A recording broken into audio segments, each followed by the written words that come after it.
With Mexico being the 11th country in nominal terms and 15th in purchasing power, it is evident that it is a country which can't be ignored as a third world country anymore.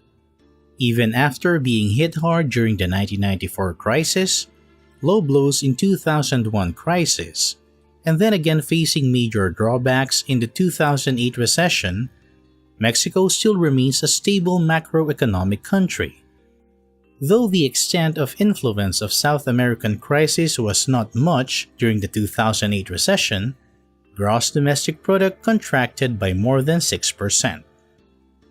The main achievement for this country has been its stable growth through a control to inflation and a constant increase in per capita income. Despite this, among the 34 OECD countries, it still stands the last. The areas that are causing the main problems are economical, labor laws, income inequality, updates in infrastructure, and modernization of tax structure, while socioeconomic factors are the large gap between rich and poor, urban and rural, and northern and southern states. History.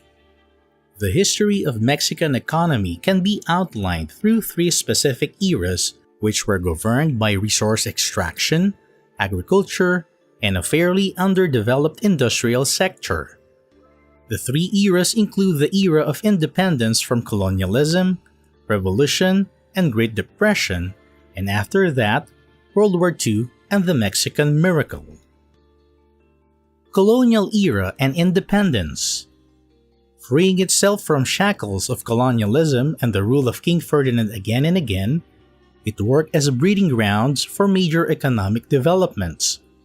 Then called New Spain, First Mexican Empire ended with a military coup in 1822 and led to the foundation of a weak constitution of 1824.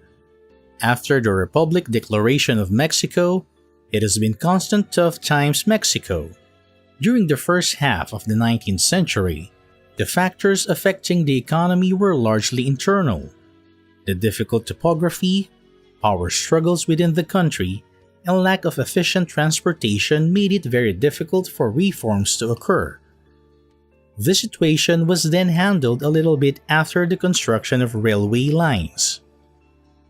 The external factors were immigration laws, joint legislation problems, tax laws, and weak foreign policies that governed the low socioeconomic growth in the latter half of the 19th century. Revolution and Great Depression.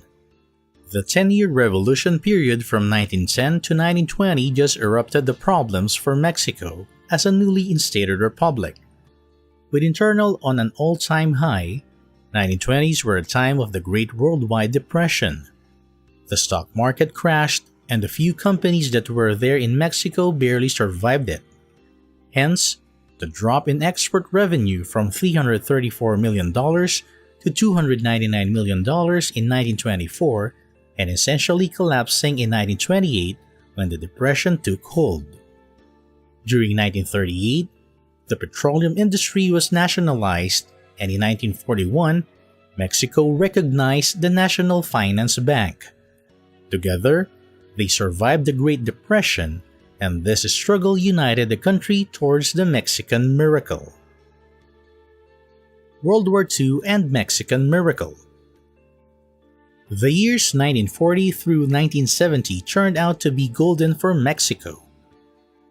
With the constant sustained economic growth of 3 to 4% and a general rise in enrollment of country's youth towards education made sure that Mexico was looking towards the brighter days.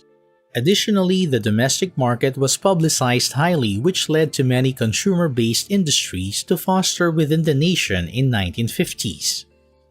In the years following World War II, the government spent heavily on infrastructure. It focused all industry power and legislation on consumer goods, while it bought capital goods with the reserves that were accumulated during the war. The gradual expansion of roadmap and rail transportation made the growth of industry smooth during 1960s, and thus helped generate a GDP growth of 7% overall and 3% per capita. Major sectors of the economy. The service sector contributes the maximum to the GDP at 70.5%, with industrial contribution coming up at 25.7% and agricultural contribution remaining at the meager proportion of 3.9%. The major sectors that govern the constant GDP growth in Mexico have to be number 1, agriculture and mining, number 2, consumer and capital industries, number 3, tourism and finance. Agriculture and mining.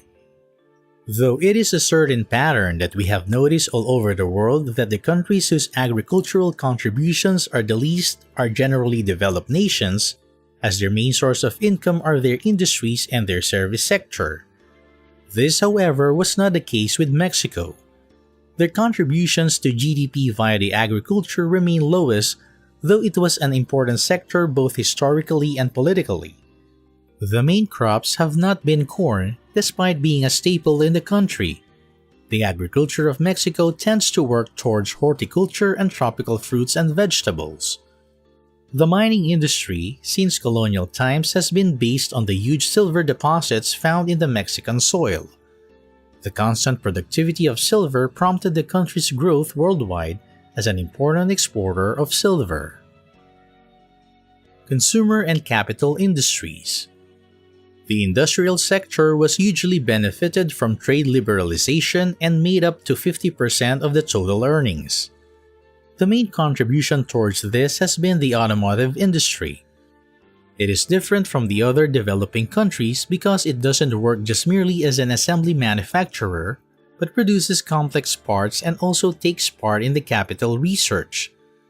The big three companies like General Motors, Ford, and Chrysler have been working in Mexico since the 1930s. Other notable industrial contributions are of the food industry, electronics, television, and computers. Service sector. The service sector, being the highest contributor to GDP, is the most important sector of the nation's economy. The tertiary sector has flourished all through the 21st century. This includes warehousing, tourism, finance, health, education, and entertainment. Among this, the most important ones are tourism and finance.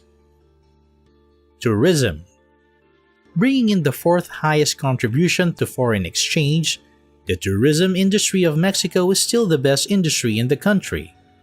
Mexico has become the 8th most visited country in the world. Finance. Mexican banking system is private and well capitalized, which make it quite strong. The banking sector is occupied by foreign companies in general, with the huge exception of Banorte. Despite having recent gains, foreign investors are still wary of the constant changes in the policies brought about by the government.